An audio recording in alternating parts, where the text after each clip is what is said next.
Hello, murakaza neza nanone kuri Flavors of East Africa. Uyu munsi nanone murabona ko ndi kumwe na Chef Matabaro. Uyu munsi rero tugiye kubigisha ukuntu wakwikorera croquettes zo mu birayi ziryoshye, wakwakiriza abashyitsi n'ufite n'abana. Ndizera neza ko bazazikunda. Mukurikire.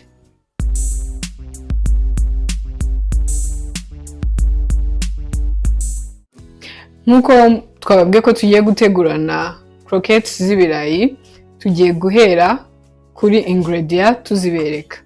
Ibi ni ibirayi, of course, turi bwifashishe. Dufite igitunguru cy'umweru, dufite poiro, dufite persil, dufite celery, dufite na tungurusumu. Dufite amagi, iri ni igi rimwe twakubise, iyi ni chapelure. Hanyuma dufite na soya sauce light. Dufite white pepper, dufite n'akamagi kamwe, tukagira n'umunyu usanzwe. Ahangaha muri potato croquette dufite ibirayi.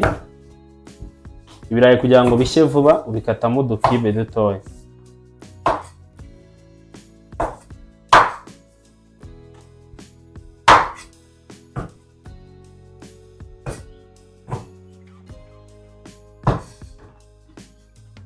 Ibirayi umaze kubikata ubu bishyize mu mazi ukabitogosa.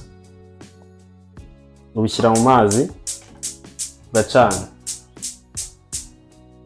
Bikaba bitogota mu gihe ugiye gutegura izindi ingredient.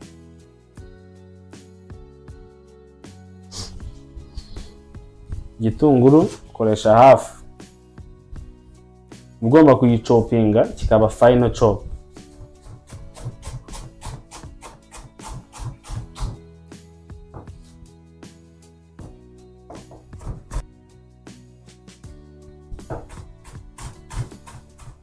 Bishyira ku ruhande.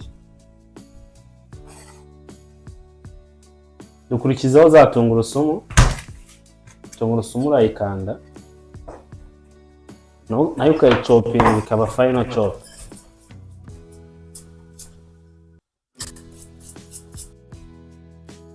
Tungurusumu nazo iyo umaze kuzikata final chop ushyira hano ku ruhande. Bakurikizaho Leeks. Nazo urazegeranya neza ukazicopinga final chop.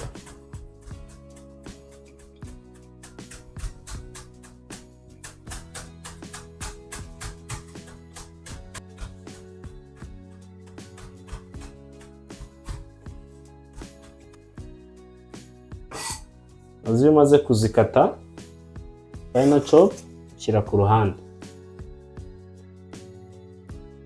Bakurikizaho celery.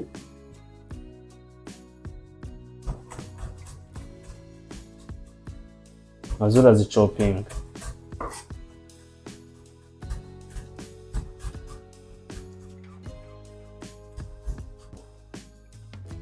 Celery nazo rero urazicopinga. Celery ni nziza nazo zongera impumuro.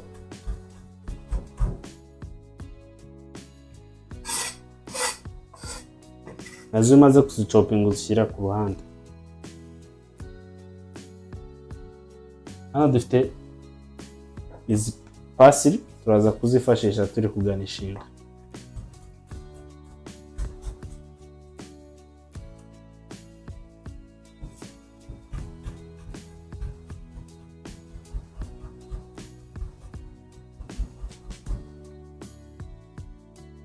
Zishyira ku ruhande.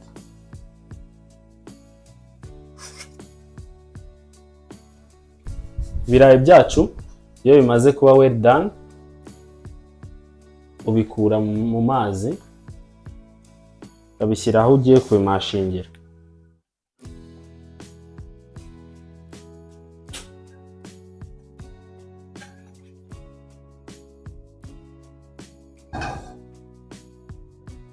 Ahangaha ngiye kubimashinga. None se chef, udafite ako kantu ntabwo wakwifashisha nk'akamamiyo? Udafite kano kantu ushobora kwifashisha ifoke. Ifoke nayo ni yagufasha cyangwa akamamiyo.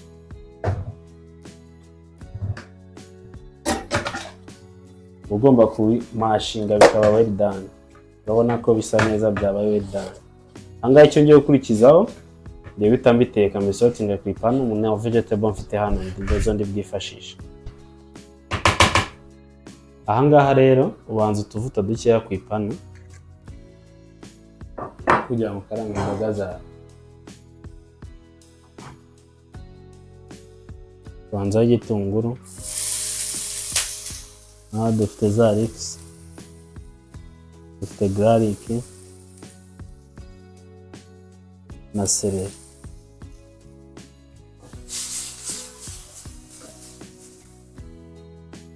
Urakomeza ukazigaragura kugira ngo zitore irangi.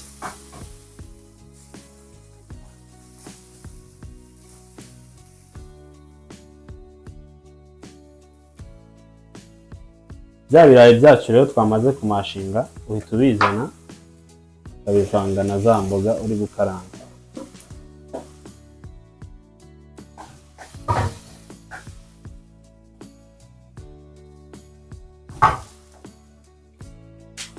Ukariro gake cyane uko ishyize ku munwa mwinshi zahita zishirira, urabona n'amazi aba arimo. Hano dufite soya sauce, soya sauce light, ushyiramo gakeya.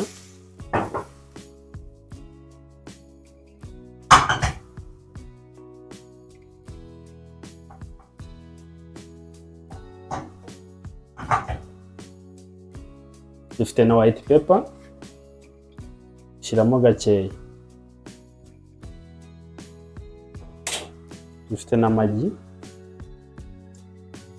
no Maggi ntabwo wayishyiramo yose, ushyiramo hafi yayo.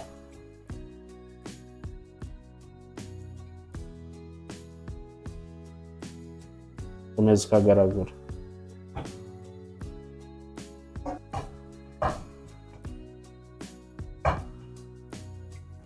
Urabona ko ibirayi byacu byamaze kuboneka, birasa neza.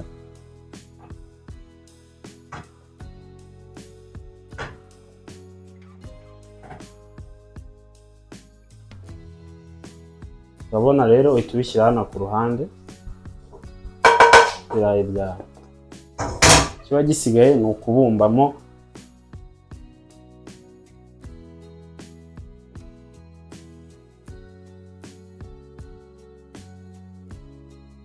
bakoza muri ryagi wakubise rimwe, uhita uzana no muri shapelire.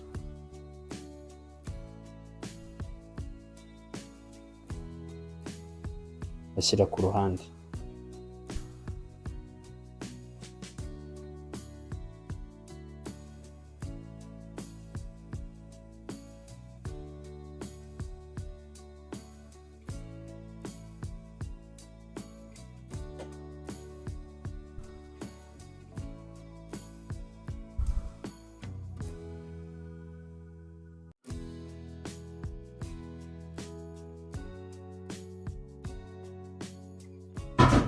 Iyo uri gukotinga ushobora kwifashisha n'ifarine, ariko ifarine buriya ntabwo ari nziza cyane kurusha shapelire.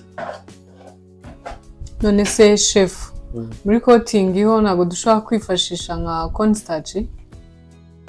Yego, ushobora kwivanga n'agafarine cornstarch nibemo nyinshi.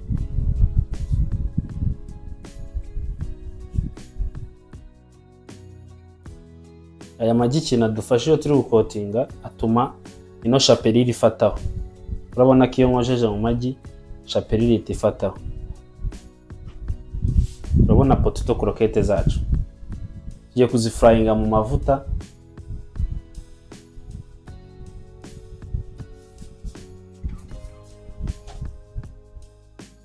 Za potato croquettes zacu iyo amavuta amaze gushyuha uraza ukaziterekamo.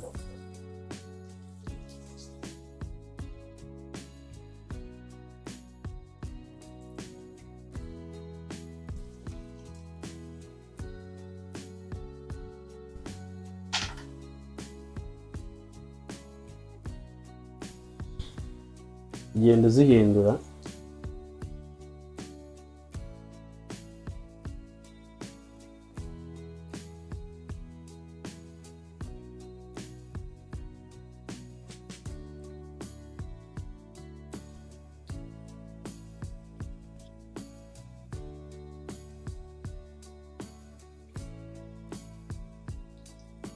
Iyo yabaye brown hano ni ikimenyetso cyo kikubwiraga ko yahiye.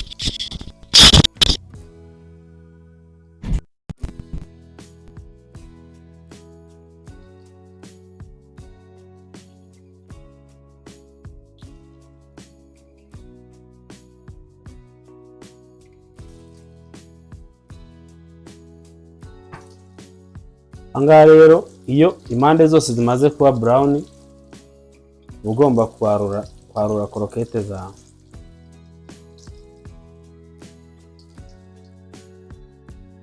Uzishyira ahantu wateguye uraza kuzarurira.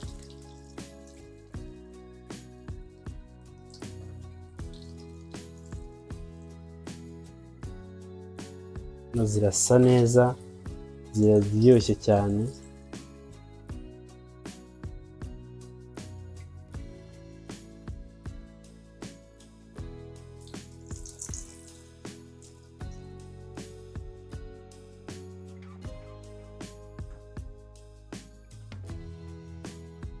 Tutera hakundi. Impamvu nabanje inota wa hasi ni ukugira ngo ifata amavuta yanyunyuze.